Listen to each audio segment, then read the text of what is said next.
everyone ready to go? Can I, Steph? Yep. Okay, thanks, Deputy. Thanks for coming. South Australia Police stand here today in solidarity with other police organisations in order to spread the message that enough is enough. In 2019, far too many people have died on our roads this year. It's not peculiar to South Australia. Many other states are experiencing the same issue. We're also deeply concerned that last month the Deputy Commissioners from around Australia got together to say, what more can we do? How do we get this message out to the public that we don't want them to die on our roads? As a result of that, we decided to have this coordinated National Day of Action today, where we have made a significant effort to put more police on high visibility areas on our road system. Each jurisdiction has used their own data to reflect where they need to be positioned, and in our jurisdiction we need to be on our regional and our rural roads, because sadly out of 75 people who've lost their lives on our roads so far this year, the majority have been on regional and rural roads. And sadly, about 50% of those people actually live in the communities or within 20 kilometres of where they lost their lives. So the message that we're trying to say to people today is, we're out in force, we can do our bit, but you really need to think about what you're doing on the roads.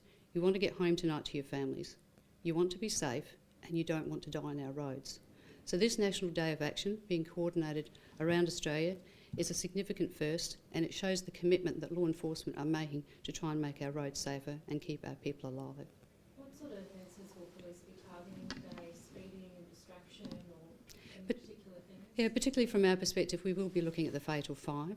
Distraction and speeding seem to be the two contributing factors on rural roads.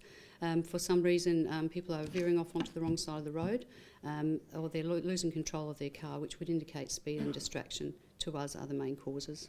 Commissioner, Deputy Commissioner, despite the high-profile launch of Operation Safe Speed yesterday, we had this person on road terrors this morning at 123, I think, K's per 60. So what's your view on that? Obviously the message not getting through. Clearly the message just does not get through to some people, you're right, and it's horrifying that somebody would think in a metropolitan area to do that speed, even if they think that they're invincible, they're not.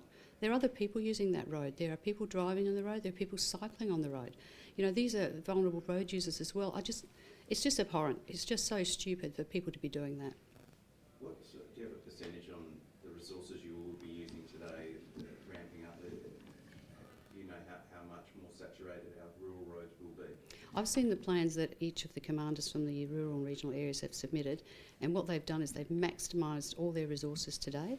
They're conducting static sites, so they're doing vehicle licensing testing stations where they'll pull people in to make sure, one, they've got the appropriate licence.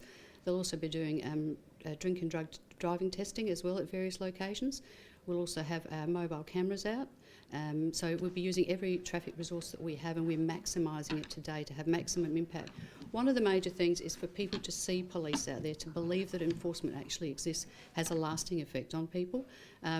So to be seen, and not necessarily also to be actually stopped by us, but you just might pass somebody else who's being fined or reported by police. That has a lasting impact on people, that we can be anywhere, anytime.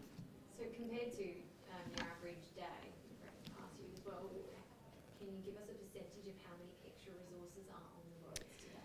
To put a percentage to it, I'd say that we probably increased somewhere between 30 to 40% of our normal resources out on the roads. So it is significant.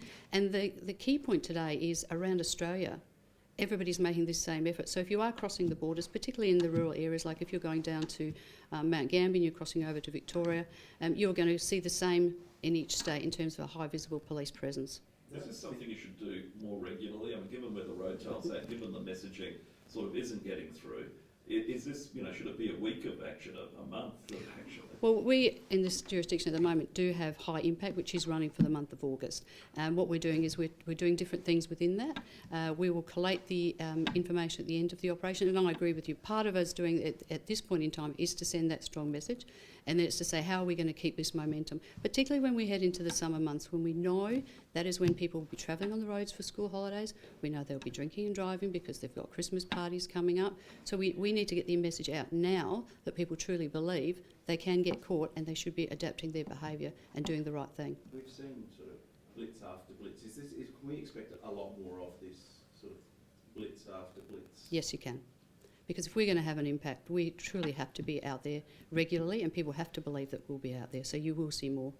So when you have the Deputy Commissioners together, Can you describe the mood in that meeting? It would have been quite a sobering meeting, I would have thought. It was a really productive meeting in the sense that everybody was committed to saying, why is this happening? What more can we do? And we made a commitment then to the National Day of Action. We made a commitment to sharing our data more regularly and more relevant, and to also looking at some research. What is each person doing that's different to other jurisdictions? By and large, we're actually all doing the same thing in terms of good enforcement. But for some reason, in some jurisdictions, the message is just not being heeded by certain people. And that's the reason that we have to be out there, because more people will die on our roads than they'll die from other crime types. Are you committed to extra budget for this as well? We already have a significant budget to this. I have a contingency that I have committed in terms of providing extra overtime to members. So we will bolster it with that from time to time. We are using that. With the high visibility of police around on roads, what are some of the common things that they're catching people doing? Can you just run us through that? So speed is obviously very much a common thing, but mobile phone use is one of the things that really concerns us. And we've all seen it. We've all been driving on a road. You see the person behind you in your rear vision mirror, their head's bobbing up and down, or they're in front of you and they're all over the road. It's a moment. It can be a moment and then you're going to be in an accident. So, that kind of behaviour, people think that they're immune, it won't happen to them, but this distraction is having an effect, and in some instances people are losing their lives because people just aren't paying attention, whether it's a phone or whether it's something else that's distracting you. Just going back to Brett's question about seeing more of these in the future, and it's hard to imagine the answer to this is you haven't been, but is it a sign you haven't been doing enough? No, I think we've been doing a lot, but we will do more now to have that high impact. For example, the high impact drug driver testing stations that we ran earlier in the month, some of that is about people seeing police out there on the road, and that has a lasting impact, not just, as I said before, not just for the person that stopped, but the persons that they speak to about being stopped. So they might have someone else in the car, they go and tell their family it happened, or you're driving past it yourself and you go, well, I'm going out Friday night. I really need to think about how I'm going to get to my party and how I'm going to get home, and I'm not going to be drinking and driving. With the MAC gone, are you evaluating spending money on running campaigns like this as opposed to advertising? We'll do a bit of both. There's still strong messaging that is required. That was launched yesterday, the Think campaign. So we'll be evaluating the impact of what we do, and in the same way MAC would have been evaluating the impact of what they did.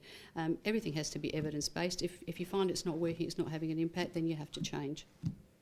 Final questions? What's the plan for the metro areas? We spoke briefly about the regional areas and whatnot. What's the plan in the city? So high impact is occurring for this entire month. At the moment, we've got another 4-day operation that's running, which is about speed, and that's running in the metro area as we speak. There'll also be other opportunities for the high impact driver testing stations that you saw earlier in the month. There will be more, so people can expect more. Sorry, I meant today. What's Today? the plan for today? So besides the regional roads? Yeah. Yes. Yeah. So in the city, there's the speeding that is occurring in terms of local metropolitan. That's the impact that we're seeking for today. But people will see officers out with the Yes. radar guns and Yep. Cameras will be deployed. setups as well. Yes. Is there any that we could attend that we could get some? I'll leave that to Cole to facilitate that. Is that a 24-hour thing, or? The National Day of Action is 24 hours, and then there's a 4-day focus on speeding that's running from Monday to Thursday. Can I just ask you on a separate topic, if you're able to comment on it? The annual overdose report was released today and showed that more than 100 South Australians died from unintentional overdose in a 12-month period. Is that something that's concerning police, those figures? Well, sadly we are aware of those deaths. The figures just confirm it to the public, but obviously we attend sudden deaths and we prepare reports for the coroner, so we are aware of those numbers. It is of concern that you have a mixture of people using illegal drugs and also prescription drugs, that mistakes are still being made by people. Clearly with illegal drugs, people don't know exactly what they're taking, and there is an inherent danger in that. But then you have the problem with people who are taking prescription medication and for some reason are taking too much or taking the wrong amount. That's a different concern in terms of the medical profession and how you deal with educating people for prescription medication. But it's not a surprise to us, regrettably it's not. As I say, we attend the coroners when people die. Okay, thanks, Stephanie. Thanks.